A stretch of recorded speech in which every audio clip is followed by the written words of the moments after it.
جب بھی ذی الحجہ کا مہینہ ہماری زندگی میں آئے تو دو باتوں پہ غور کرنے کی ضرورت ہے۔ پہلی بات تو یہ کہ اس سال ہم نے کتنے گناہ کیے ہیں، ان سے توبہ کرنے کی ضرورت ہے، اور ساتھ ہی آئندہ نہ کرنے کا عزم۔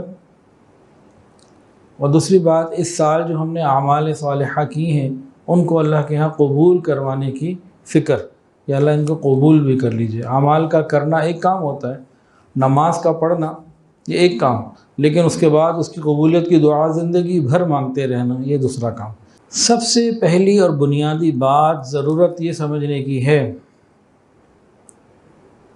کہ قربانی شعائر اسلام میں سے ہے، قربانی اسلام کی نشانیوں میں سے ہے، یہ ایک عبادت ہے۔ عبادت کو عبادت کے طریقے پر ہی ادا کرنا چاہیے۔ الحمدللہ پوری دنیا میں مسلمان قربانی بڑے شوق سے کرتے ہیں، بہت شوق سے کرتے ہیں، لیکن اگر دین کے مطابق سیکھ کر کریں گے تو اس کا فائدہ اور زیادہ ہوگا۔ اگر ہم نے دین کو سیکھنا اور سمجھ کر کرنا چھوڑ دیا تو پھر یہ ایک رسم اور رواج بن کے رہ جائے گی، نعوذ باللہ۔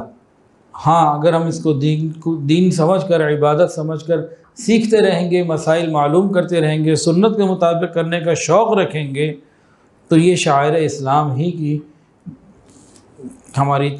یہ شاعر اسلام ہی کی تعظیم ہوگی اور ہمارے لیے یہ خیر کا ذریعہ ہوگا۔ قربانی کے مسائل سیکھنا کیوں ضروری ہے؟ کوئی بتا سکتا ہے اس کا جواب؟ قربانی ہو، حج ہو یا کوئی بھی دین کا عمل سیکھ کر کرنا کیوں ضروری ہے؟ سمجھ لیجئے، لِيَبْلُوَكُمْ أَيُّكُمْ أَحْسَنُ عَمَلًا، یہ ہے اصل بات۔ لِيَبْلُوَكُمْ أَيُّكُمْ أَحْسَنُ عَمَلًا، اس کا ترجمہ بتائیں جی۔ اللہ تاکہ تمہیں آزمائے کہ تم اچھے عمل کر رہے ہو، اکثر عملہ نہیں ہے، احسن عملہ، اچھے طریقے سے، بہترین طریقے سے کر سکو۔ اور قرآن مجید کے اندر آتا ہے فَأَمَّا مَنْ ثَقُلَتْ مَوَازِينُهُ فَهُوَ فِي عِيشَةٍ رَاضِيَةٍ، قیامت کے دن جس کے اعمال نامے میں اعمال وزنی ہو جائیں گے، نیکیاں، وہ کامیاب مزیدار زندگی میں ہوگا۔ تو یہاں دو باتیں معلوم ہوئی ان دونوں باتوں سے۔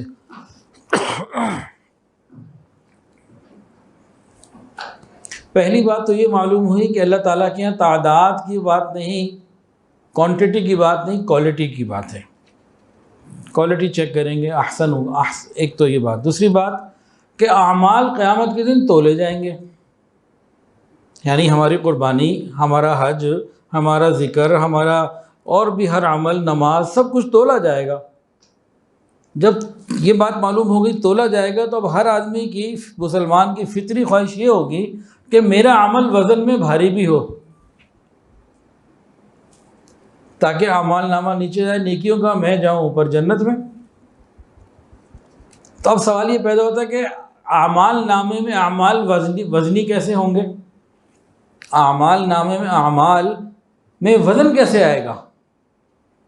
قربانی آپ نے بھی کی، آپ نے بھی کی، میں نے بھی کی، ایک کی وزنی تھی ایک کی نہیں تھی، جانور تو سب کا ایک جیسا تھا۔ ایک تو اخلاص کی ضرورت ہے، دوسرا سیکھ کر سمجھ کر سنت کے مطابق کرنے کی ضرورت ہے۔ جو عمل سنت کے مطابق ہوگا وہ وزنی ہوگا، اور جو سنت سے جتنا دور ہوگا اتنا بے وزن ہوگا۔